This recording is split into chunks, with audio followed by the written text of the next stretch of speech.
जब बाकी मानव प्रजातियां अपने अपने इलाकों में सीमित रह गईं, होमो सेपियंस ने सोचना, समझना और सीखना शुरू कर दिया। उसी सोच ने उसे नए औजार बनाने, नए इलाकों में जाने और परिस्थितियों के साथ ढलने की ताकत दी। यही वजह थी कि होमो सेपियंस धीरे धीरे सभी प्रजातियों से आगे निकल गया और आखिर में धरती पर अकेला इंसान बन गया। अब सवाल यही उठता है, जब हमने पूरी धरती को समझ लिया था, हर जानवर, हर जंगल से लड़ना सीख लिया था, तो फिर हमने चलना क्यों छोड़ा?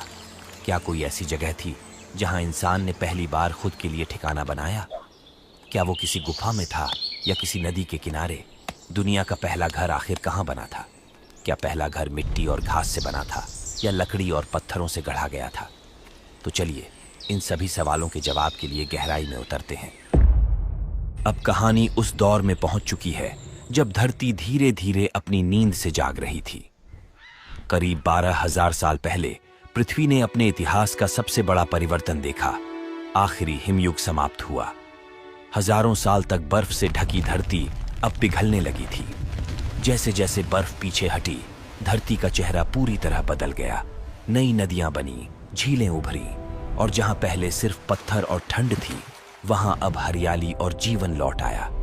जानवरों के झुंड खुले मैदानों में लौटने लगे, पेड़ पौधे फैलने लगे और इंसान के सामने पहली बार एक स्थिर और उपजाऊ दुनिया थी। वैज्ञानिक इसे कहते हैं होलोसीन युग। लगभग 11,700 वर्ष पहले शुरू हुआ यह युग धरती के मौसम को स्थिर करने वाला काल था। अब हर साल लगभग एक जैसा मौसम रहता, वही धूप, वही बारिश, वही ठंड। ये छोटा सा परिवर्तन इंसान के जीवन के लिए सबसे बड़ी क्रांति बन गया। वो जगहें जहां नदियां बहती थीं, जहां जानवरों के झुंड आते जाते थे, वहीं इंसान ने पहली बार रुकने और लौटने की आदत बना ली। धीरे धीरे ये आदत नई संस्कृति में बदलने लगी। अब इंसान झोपड़ियां बनाने लगा, लकड़ी, घास और मिट्टी से बने ढांचे, जो सिर्फ एक रात के लिए नहीं बल्कि कई मौसमों के लिए टिके रहते थे। लेकिन भाई, एक सवाल अब भी बाकी है। जब इंसान ने पहली बार ठहरने की सोची, तो उसने पहला घर कैसा बनाया?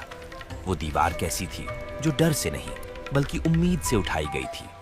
कहानी अब उस पल पर आ पहुंची है जब इंसान के भीतर ठहरने की चाह हकीकत में बदलने लगी थी। करीब 13,000 साल पहले पश्चिम एशिया की घाटियों में एक नई कल्चर जन्म ले रही थी, नाटुफियन सिविलाइजेशन। ये अब भी शिकारी थे, लेकिन इनकी सोच बाकी सभी से अलग थी। इनके घर अब गुफाएं नहीं बल्कि गोल झोपड़ियां थीं, जो पत्थर की नींव पर बनी और छत लकड़ी घास से ढकी थी। यहाँ की खुदाइयों में आर्कियोलॉजिस्ट को 20